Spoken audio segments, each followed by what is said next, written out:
All right, Alli, Ragan, welcome to the show. How's it going? Good, how are you?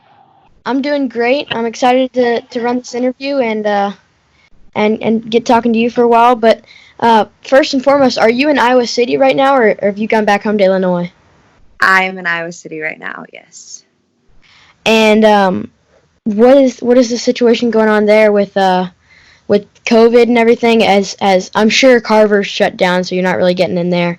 What have you Yeah. been doing as far as getting workouts in, and have you been working out with anybody or just on your own?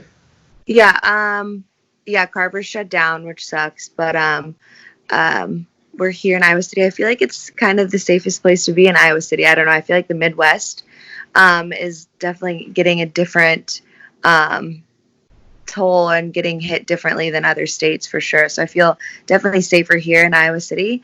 And my roommate, actually, Michaela Beck, she wrestles too. So we wrestle probably 4 or 5 times a week still. So Yeah. it's good that we can do that. And then Tom Brands let us take a bunch of the workout equipment. Like the day before Carver shut down, he's like, take whatever you guys want and put it into your garage. And so we kind of, that day before, he didn't know for sure it was going to get Carver was going to get shut down, but he kind of had a feeling that it was leaning towards that way. So the day before, we loaded up Forrest's truck with all Airdynes, bikes, everything that you could think of that we could make into a little home gym. So we have a lot of Airdynes and bikes and a box for box jumps, a bunch of kettlebells, dumbbells, Bulgarian bags, stuff like that. So we kind of made a home gym, which is cool that Tom let us take all this stuff from Carver. So yeah. That's hilarious. So you guys been working out with that stuff and Yeah. Still doing that. How long have you been roommates with Michaela? Probably about 2 years now. So yeah. Back in, let's see, when was it? Well, maybe 2018-ish, that summer. Yeah. I kind of convinced the girls to move here, and I told them, I was come train with me, blah blah blah. That's how it all started. And then Right. From there they came and trained and stayed at my old apartment that I was living in, and then they fell in love with it, which I kind of was that was the purpose of the whole training thing. And so then from then they just kind of all moved here, and so yeah, since then I've been living with Michaela. So Gotcha. Well, we interviewed Michaela a while back when I was at Who's Number One. We did one, so it's just cool. Yeah, that we make that funny. connection. But so at the beginning of your career, you lived in Illinois, and your dad was a high school coach. Is that right? Yeah. So he actually last year, I think he finally retired. I was thank gosh, it's time for you to be done. You're getting old, Dad. So you were kind of born into the sport. How early did you start, and did your dad ever question whether or not he would put you into it? Just what was that like when you first got into the sport?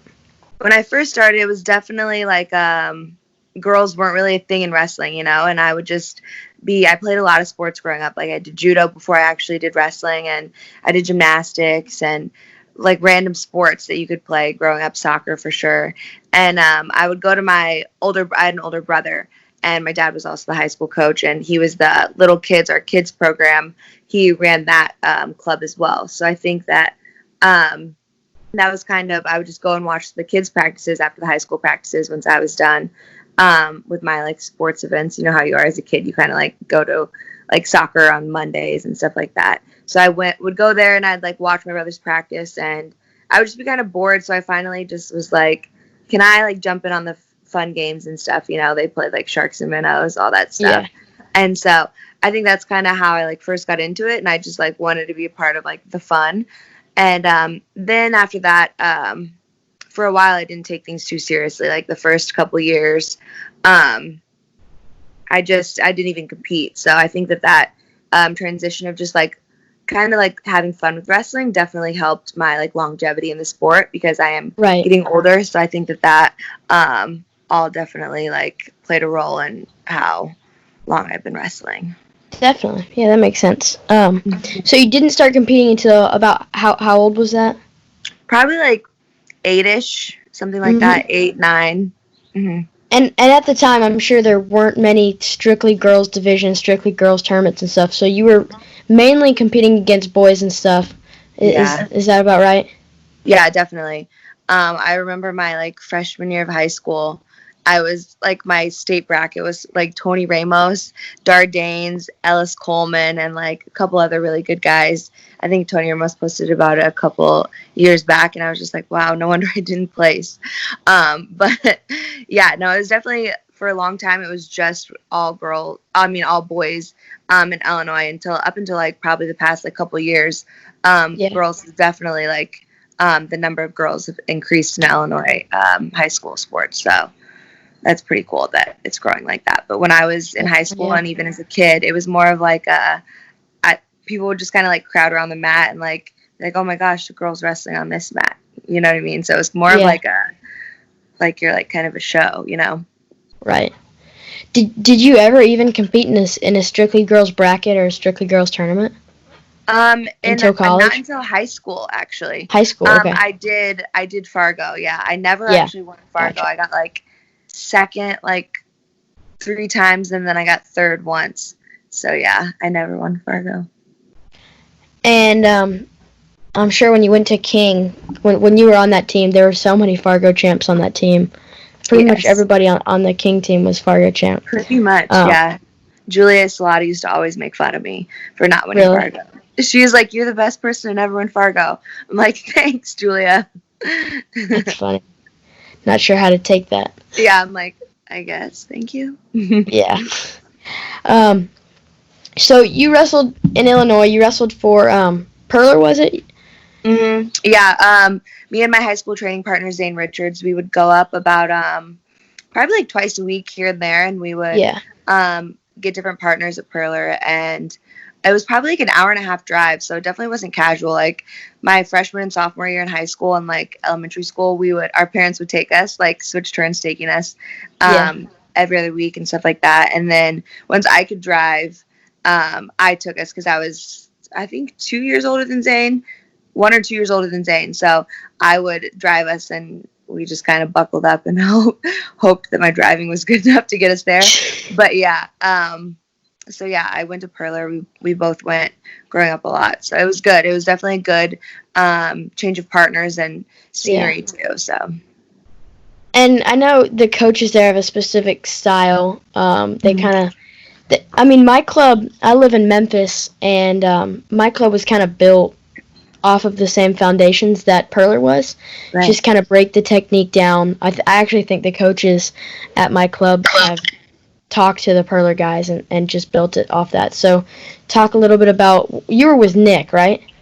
Yes, Nick Purler. So just talk a little bit about his style and everything, Definitely the practices were like step-by-step techniques. So if we were doing like high crotches that day, it would be like step 1, change your level. Like you get showed the move, and everything was broken down by steps. So like by the end of practice, like an hour in, you knew that move like you were hitting executions of like a perfect hold, perfect technique. So I think that was definitely like perfect to transition those children and like little kids at the time and high school kids to really get those techniques and like their holds down. And then the second hour of practice was pretty much like, hey, we are done with technique. Let's just strap up and let's scrap, because a bunch of good kids in the area would all come to practice. So we would all just scrap for the second hour. So I think it was a good balance of like technique and then combat or live wrestling, whatever you want to call it. So it was definitely like perfectionism at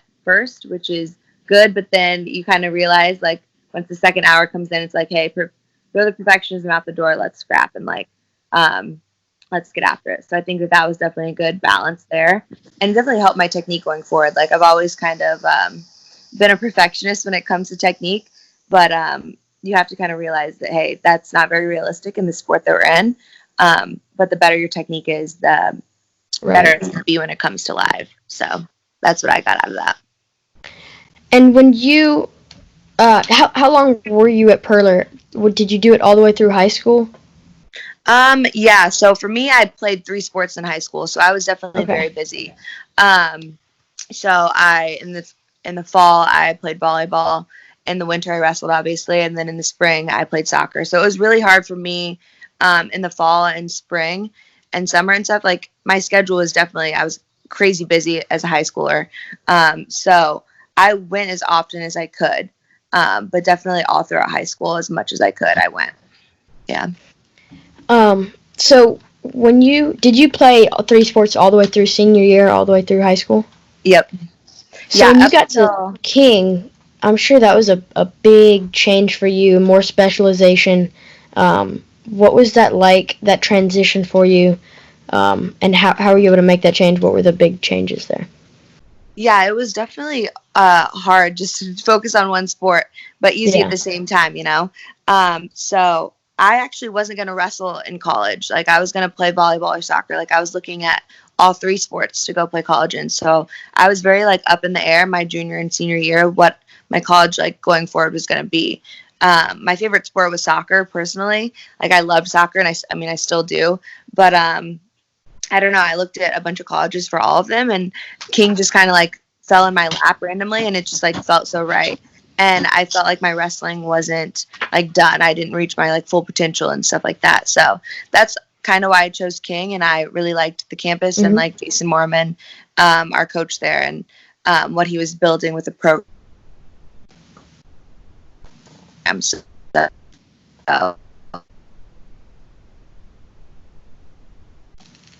really now that I see, but they had like cadet worlds and like all these development camps, but I was never a part of that as a young girl and stuff. So maybe that would have made me want to focus on wrestling more. But yeah, my freshman year, once I started just focusing just on wrestling, it was a lot easier. It was great because I was like, this is one sport that's awesome, and it was just girls. So that was even better. And I was on a team full of all girls, and we were a good team. So it was definitely a good transition. And that team was really, really stacked too. You had Salata, you, and so many other studs on that team. A bunch of good girls, yeah. So many world teamers looking forward. I mean, King is kind of like the Iowa of women's wrestling. Are they still that way right now? Not as much now. I think in the past 2 years or so, I think actually this past year, maybe they didn't win it or something like that. But it's weird because they're transitioning from, when I was in college, it was just one division. So it was WCWA, like every D2, NAIA, every single school was one division. But now I think they're transitioning to like NCAA, like Division 1, not Division 1, obviously they don't have wrestling yet, but like NCAA divisions, and then NAI is like separate. So I think that they're trying to like transition that and like kind of grow the sport in that way. So I think that McKendree actually won this past year. Yeah, and McKendree's been pretty good too in the past. Yeah, I know. It's good because they're super close to where I'm from back in Illinois. And I always say, I'm like, they weren't even a program when I was looking for colleges. Yeah. So I'm always like, if they would have been a program when I was looking for colleges, I would have for sure chose there. But because it's just a good college and it's close to my home. So yeah, it's for sure. Well, I kind of feel bad for those schools just because they've built so much legacy and so much there at the schools. But now, in a way, I feel bad for them, but at the same time, it's growth for women's wrestling. If there's an ad for D1, those programs kind of fade away a little bit. Yeah, for sure. But I think that's for the good of the sport. Yeah, definitely. Well, how did you like Tennessee? I live in Memphis, so did you enjoy the campus there? And where in Tennessee is King? It's in Bristol, so complete other side. Yeah, mountains. Yeah. Yep. It's beautiful. I love Tennessee in general. I'm from Southern Illinois, so I kind of live close to Nashville, in that area. So I love Tennessee. It's a beautiful, beautiful state. And so, yeah, I loved my time there. And King is an awesome college, and I wouldn't trade my years there for anything, that's for sure. So your first 2 years at King are kind of similar to your first medals on the Olympic year, or on the international stage, where you took second twice, and then you finally broke through and ended up winning the next two. Who did you take second to in your first 2 years? A girl from, it's weird because in college, a girl, Canada, Simon Fraser University, you've heard of them, they can be in our nationals. So it's like not really nationals. Like I said, like anyone can kind of be in it. So Daniela Paz, she's the Olympian for Canada. I lost to her my first year. She's really good. And then my second year, I lost to Jennifer Page. She's on the national team at 63 kilos, I think. Yeah. Yeah. And those 2 years, you were still able to make the junior world team as well, right? Yeah. Okay. And then did they have a junior world championship in 2011, 2012? Yeah, my first one was in Bucharest, Romania, and then my second was in Thailand. Yeah, Thailand was awesome. Which one did you like more, just scenery? Thailand. Location. Yeah, Thailand? It was so beautiful. Yeah. I mean, you can't really beat... Romania was awesome, too, because it's just like that old European city where it's like the cool castles and stuff like that. And obviously all your European countries love wrestling, so you can't really beat that. But Thailand was awesome. We like rode elephants and stuff like that. That's cool. It was so cool. So what did you take in those 2 years? It was bronze, right? Yes. And are those girls that you lost to, have you seen them on the senior stage? Who were they? My first year I lost to, she wrestles for Bulgaria. Her name's Taibei Usain, and she actually got second at Worlds last year, and then the year before she's a world champ. Yeah, she's really good. And then the other year I lost to Eileen Falcon. She's at 76 kilos now, so both of them went up, and I went down. Yeah, so it was, I'm glad you guys went up weights, so I don't have to wrestle you guys anymore. Yeah. But then you have been on the world team, what is it, 9 times now, 7 times? Something like that, yeah. I'm not sure. I don't think 9. I think like 7 or 8 or something like that. So it'd be like 7 senior, 2 junior, something like that. Yeah. So a lot of years on the world team. You immediately jumped from junior in 2012 to senior in 2013. Yeah. What was it like? So obviously the thing about women's wrestling is in college, you wrestle freestyle in college, and then there's really no transition into freestyle in the international. What do you think about that? What are your opinions on folk style and whether or not it should be like women's wrestling or men's? Yeah, I mean, I'm biased because I love freestyle, and I couldn't get off bottom to save my life in folk style. It was so hard for me. I don't know why. So I love that transition of freestyle to freestyle, and it definitely made it easier to jump on that senior level. So I wouldn't change that. I wish it was freestyle for everyone because there's just more excitement in wrestling and stuff like that. But yeah, it was definitely an easy transition there. I think that once my junior years were over, I was like, hey, you got to make the senior team or you're not really a part of any team. So I kind of just like left that in the air and talking to Coach Steiner and stuff like that. My junior years, I was 63 kilos. Like I was kind of thick, you know? So he was like, going forward, like I think the best weight for you here is going forward in the senior level and to make the senior team is to go down to 59. And so from there I went 59 kilos and then I made the team. So he kind of like put that in my head and was just like, if you want to make the team, because Elena Perishkova, she was really good. I don't know if you've heard of her, but she was multiple time world medalist, Olympian, stuff like that. So she was at 63 for the longest time. So, and I had lost to her before. So there's no way I was going to beat her to make the senior team at 63. So 59 was definitely the best weight for me going forward. And I went down to 59 and that's where I was ever since. So after King, you immediately transitioned to the OTC. Mm-hmm. Why'd you make that decision? What was it like moving out there? I know Colorado Springs is beautiful. My dad wrestled for the Air Force Academy. He's talked about it a lot. Just what was it like there? And obviously the partners, similar to King, had to be stacked. Yeah, definitely. There were so many good people at the OTC at the time, and it was just kind of a no-brainer. I think that now there wasn't really how there's like RTCs and stuff like that.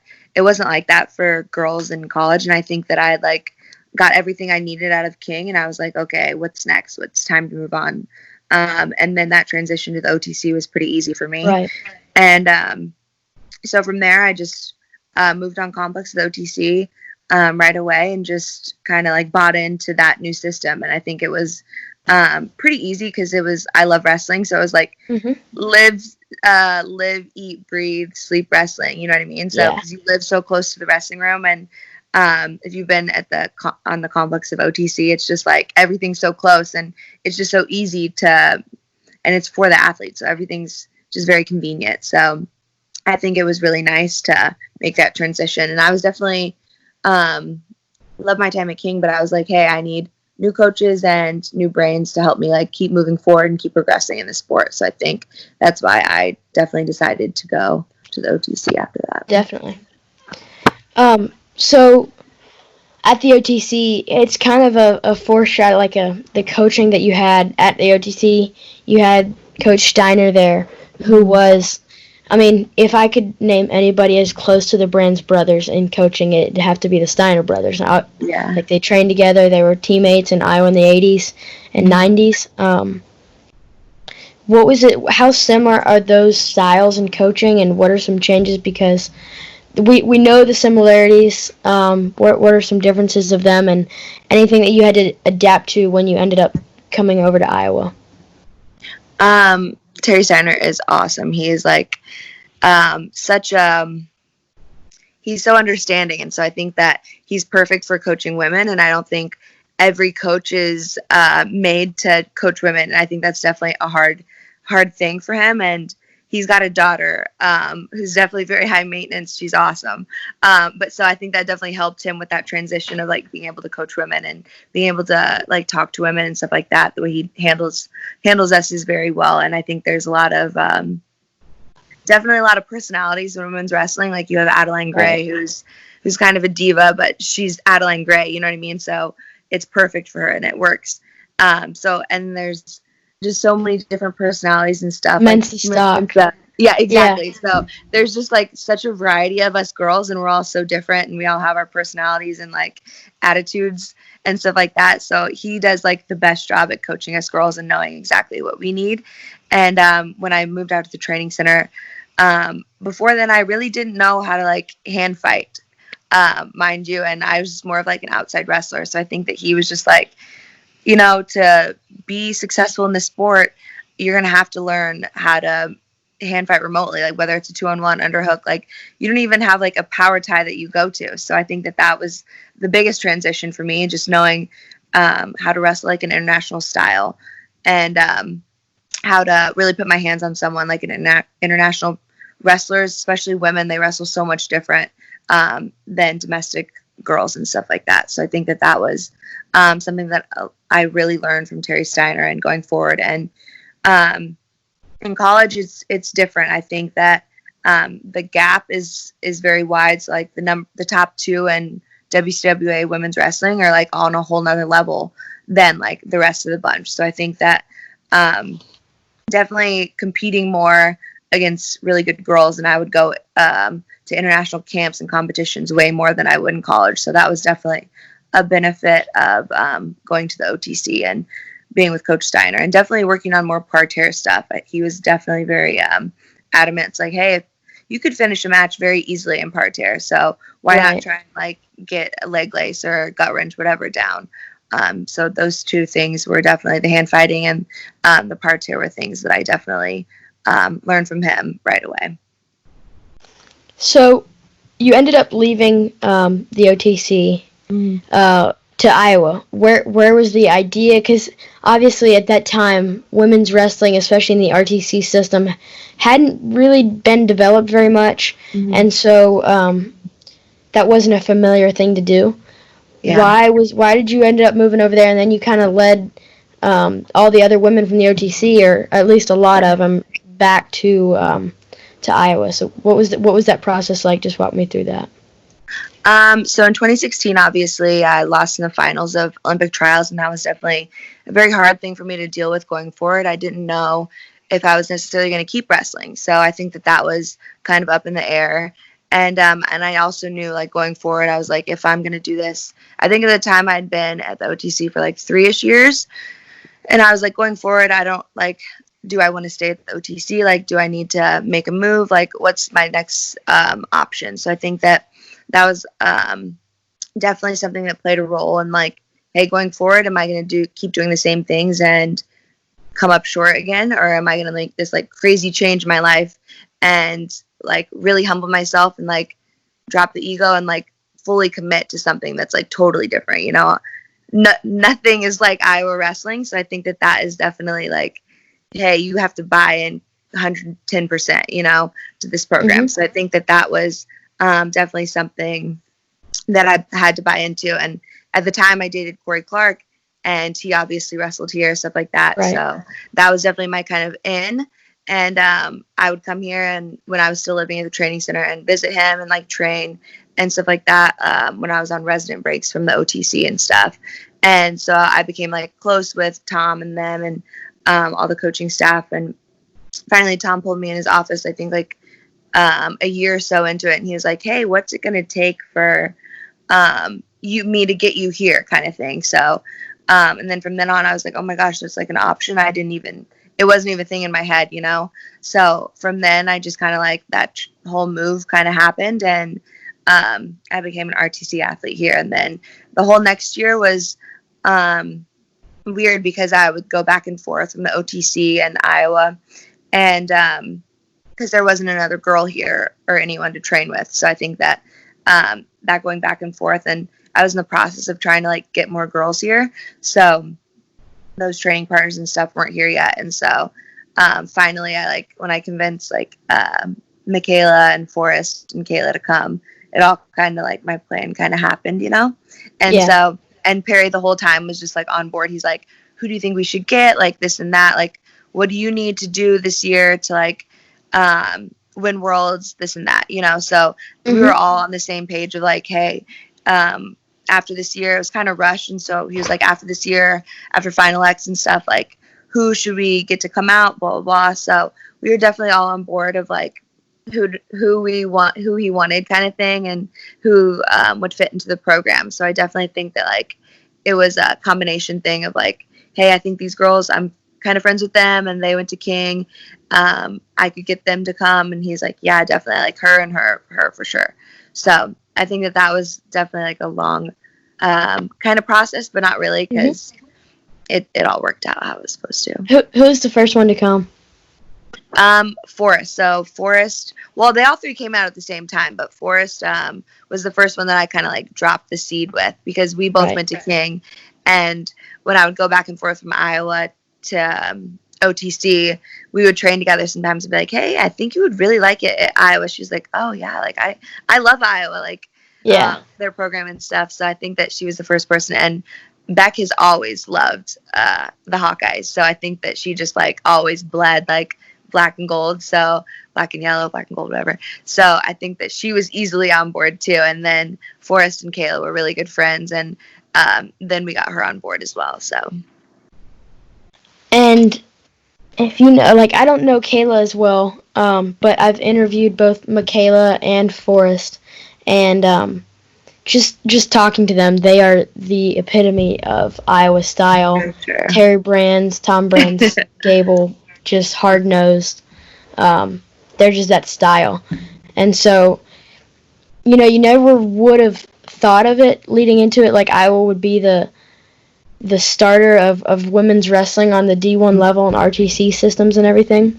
But now, the more I think about it, the more it just makes sense that it really does apply the same. Yeah, definitely. So, how many duels have you been to at Carver? Have you been to a lot so far? Oh my gosh, this year was the best duel season ever. I bet. It was crazy in Carver this year. So yeah, I went to all the duels this year. I think I was over in Italy for the ranking event, So I missed, I think it was the Nebraska duel. But other than that, I was in Carver. And then we went to the Iowa State duel too. That was awesome and crazy. So yeah. Must have been nuts. Yeah.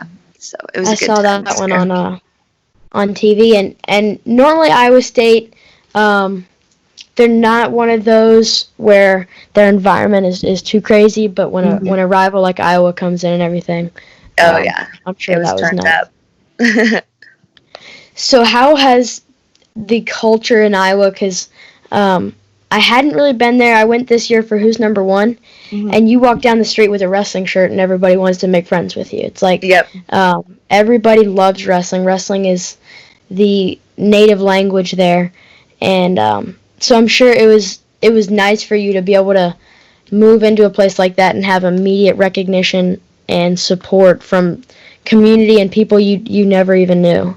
What was that like when you first moved out there and the community around you? Yeah, I mean, it's awesome to have fans that like know what wrestling is, let alone, and then also like know what's going on. So like you could have fans that are just like supporters, but they like are completely bought in. They know wrestling, they know the rules, they know everything that's going on. They're the first persons to yell stalling. You know how it is, and I think it's just great to have supporters and like a support team that just like backs you up no matter what.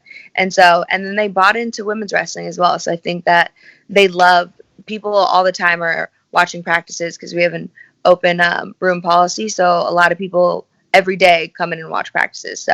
So many people after practice just like stay and they're like, hey, they're like, I loved what you're doing today, this and that. So I think that the support from the program and the community is just awesome, not only for the Hawkeye guys, but also for the RTC athletes and us women. So I think that they bought in and they loved us. They kind of treated us like Hawks. So it was nice to definitely move somewhere that like really appreciated wrestling. And how much of your career you think has been affected by Iowa? Because I feel like looking at your wrestling and your career, the change of when you transferred to Iowa and when you started getting world medals directly correlates. Like lined up, you transferred to Iowa and started winning medals, and you made the Final X team in 2018. Was it when you hurt your neck? So the success was kind of coming on immediately from your transition to Iowa. What do you think about the wrestling there was able to benefit you so much to find your success? I think Tom talks about it a lot. He's like, what is your X factor? What's that thing that you have, whether it's mentally, physically, whatever it is, that's your edge. So whether it be like, hey, I go and run Carver stairs, a stair lap here and there, or whatever it is that's your edge, is definitely something that you can take forward. So I think each wrestler, so like I have an edge and you could have your edge too going forward. So I think that that's definitely one thing mentally, and I think that Tom talks about that a lot. What's your edge? And then I think what's been your edge? Definitely like a physical shape. So I feel like at Iowa, I've never been in better shape in my life. So, I mean, the practices are grueling and stuff, but I've never been in better shape in my life when we're training like that. So I think that has definitely been my edge. And mentally also as well, I think that Terry Brands also like talks about like you have to be like mentally, physically, emotionally, spiritually, all balanced and like ready to go. So I think that it's not just wrestling. It's not just your physical edge, but also your mental edge. And I think that taking that too into fact, it's just like, hey, we can all go out there and wrestle, but are you okay in here? Like, is your outside life okay? Are you doing like everything possible physically and mentally and emotionally? Are you ready to go? Firing on all cylinders. So I think that is also something that has definitely impacted me. And honestly, you can't beat the intensity in the Iowa room. So I think that you kind of have to lift your intensity or like you're going to kind of fold. So I think that lifting my intensity here and like just like buying into what they're doing here has definitely changed. And yeah, you can't be motivated when you can't not be motivated when you go into the Iowa room. So it's like, absolutely, hey, everyone is just like kicking butt every single day and working as absolute hard as they can. So why wouldn't you do the same? So right. kind of. And yeah, and I've seen that effect, that Hawkeye effect, in a lot of different wrestlers. Like Spencer Lee is a good example.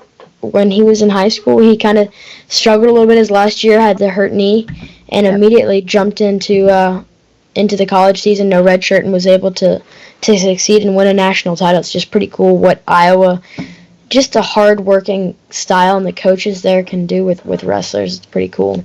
Yeah, Spencer is definitely a special breed. We call him Yoda because he's like a little Yoda, you know. That's funny. So yeah, he's got I could see that.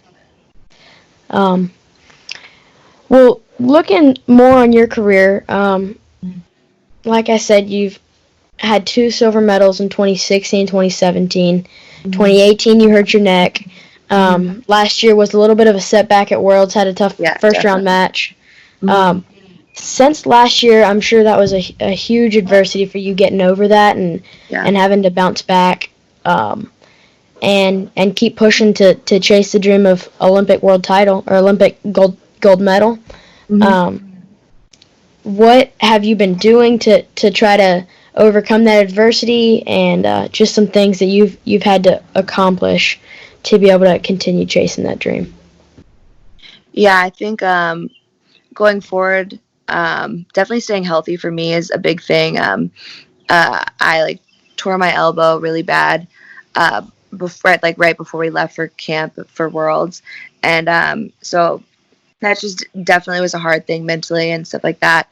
Competing at Worlds, not being 100%. I mean, no one is, but I think I took that definitely the wrong way, and I definitely could have handled that better, and kind of just wrestled instead of focusing on, oh, I'm banged up, this and that. And I think that definitely knowing going forward that, hey, you can't be if it was up to me, I would every single day always just be on the mat, and that's just what I love. I love wrestling, and I'm a mat rat. So if it was up to me, I don't care about lifting, I don't care about cardio. I would just spend every single practice on the mat. But I think that going forward after that, it's Tom's hey, you're getting older. I'm 27 now, so he's you can't be on the mat as much as you are. He's you're gonna have to spend. He's Terry Brands, he couldn't be on the mat all the time. He's right. That's a great example.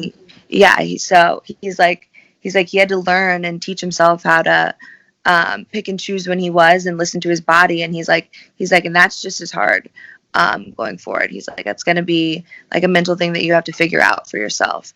And so definitely doing that, and being in tune with my body, and staying healthy was a big thing this year. And then just, fine tuning my wrestling. I think that, yeah, it sucked that I lost, but hey, how are you going to move on from it? So, so just going forward, just getting better in my ties, just getting better offense, defense, just full wrestling. I think that I was ready for trials, and I think that it sucks that we have to wait a whole other year, but crazy how better you can be in a year. So I'm excited. And that's what I kind of wanted to go into next, was a little bit of the Olympic year that you've had so far, and then how that's kind of been derailed by the recent pandemic. So your first, was it your first competition was the Wrestle Off for Pan Ams? No, or you competed, was that Italy that you wrestled in earlier? Yeah, Italy. That was in, I think, middle of January or something like that. Yeah. And then you competed in that. Your next event was your Wrestle Off with Helen. How do you feel about that performance, and just how you wrestled? Obviously, probably not what you wanted to get there, but what are some changes you felt like you needed to make before what was supposed to happen in April, and which was actually last weekend was when it was supposed to go down. But what were some changes you felt like you needed to make? How did you feel about that match? All of that. It sucks when you lose. You don't really take much positive out of it, but I think that definitely I needed to get to my offense more. I felt like I controlled the ties, and definitely controlled the zone, as Perry would say. So I put her into the zone a lot, but I didn't. What are you going to do? You're going to get your points from a push out, or you're going to get to your offense and stuff like that. So I think that technically speaking, that was definitely something that moving my opponent more and just getting to my offense and controlling those ties and just really opening up more. I think that was, I mean, a match with two high caliber athletes, 2-2, that's a low scoring match. So I think that definitely opening up and showing my offense and stuff more going forward. So yeah, I mean, it was good that I had got to feel her before trials would have been. So it was good. I'm glad I got to wrestle her and stuff like that. I mean, no one likes losing, but it is what it is. And I'm sure you were ready to go for what was supposed to happen this last weekend. What are the thoughts that went through your mind? Had you been expecting it? Obviously, after NCAAs, it had to be in your mind. How much? So I interviewed Jordan Burroughs last week, and I know as an athlete you can't let yourself, because the Olympic trials were coming up quickly, and you had that season. You can't really let yourself start doubting that it's going to happen because you need to be prepared. How much did you prepare yourself for it so it wasn't too much of a blow for you? But also, how much did you not let yourself think about that because you didn't want to be not prepared, if that makes any sense?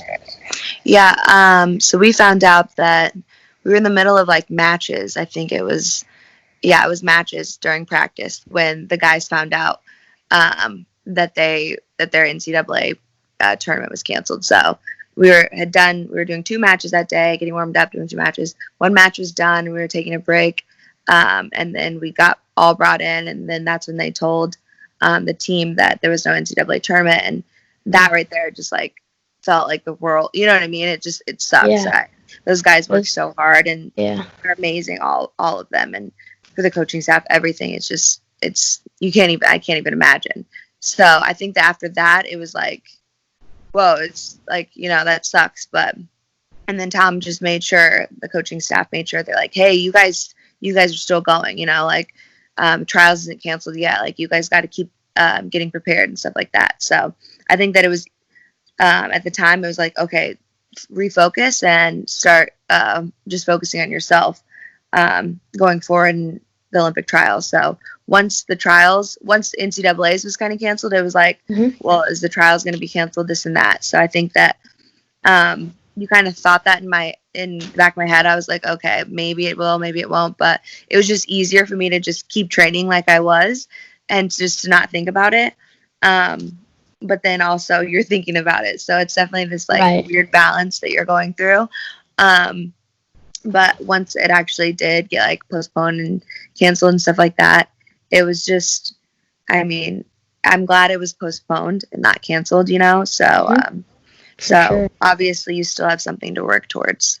That would be a totally different thing if just Olympics in general was canceled. So, it's good that it's postponed. And I mean, you kind of have to, like, switch your focus really fast. It's like, hey, you have a whole nother year to get as good as you can, and ready to take on the world. So I think for me, I made that transition in my head pretty easy. And I was like, that's a scary thought to get that much better in a year, It really is. So you kind of described it a little bit. I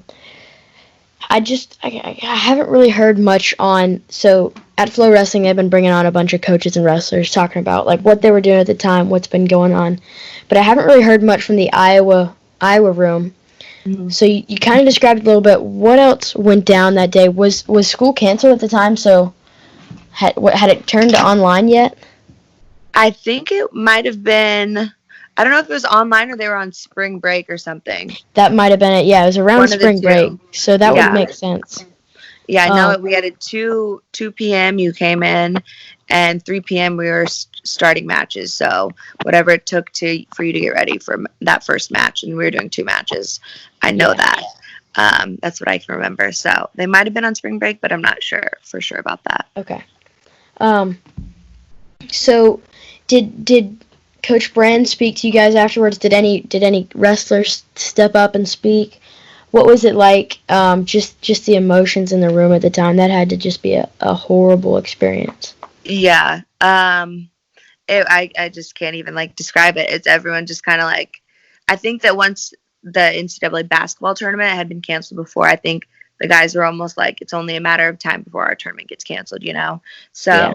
and at that time, the severity of it wasn't like it is now, but it was just like things were getting canceled left and right. And then now it's like, no, obviously things were getting canceled. We're in a pandemic, but it was kind of before all the craziness happened. So it's just like a shock to all the guys. And everyone just kind of like put their head down, and, everyone kind of reacted differently. People like stormed out, stuff like that. And you could leave, you could finish practice however you wanted, stuff like that. And it was, I can't even like describe how like the emotion and stuff in the room, because it was just like undescribable. But yeah, it was like I just can't even imagine, because they were set to win NCAA's kind of, not necessarily by landslide, but kind of. Right. And it just sucks that for those guys and everyone, especially the seniors. I just feel terrible for them. I know. Yeah, Lugo's an awesome dude. So yeah, for sure. So looking forward to the rest of your career, you've got 2021 Olympics, or I guess they're still going to be called 2020. I don't know. Is it going to be? But it's going to be weird. I think it's going to be the 2021 Olympics, 2020 Tokyo, or something like that. I don't know. Oh gosh. It's going to be weird. But anyway, looking forward to after your career, is coaching something you want to do? Maybe on the D1 level, or maybe if that doesn't take place yet, do you want to coach WCWA? Maybe go into fighting. What are some things that you're looking into post wrestling? I've always said that like after 2020, I wasn't going to be, somebody like, oh, 2020 is my last year. Like that was my last quad. I was just going to take it year by year after that. And I wasn't going to commit fully to another cycle, because 4 years is kind of a lot. And by like 2024, I'll be like 31 or something like that. So I'll be definitely older. But I was never going to be done after 2020. So I think that is definitely something going forward. I'll take it year by year and see how my body feels, and wrestle kind of as long as I can. I love wrestling and competing, so I think that's just something that I would love to just keep getting better at. And I think that it's kind of limitless in the sport. You can just always get better at something, and that's what us wrestlers kind of like strive to continue to do. So that keep wrestling kind of, and then I would love to fight. I think that would be awesome. I need to learn how to like do some boxing and stuff like that. Who wouldn't want to punch someone in the face? That's freaking sweet. I want to do that all the time in wrestling, but I can't. So that sucks.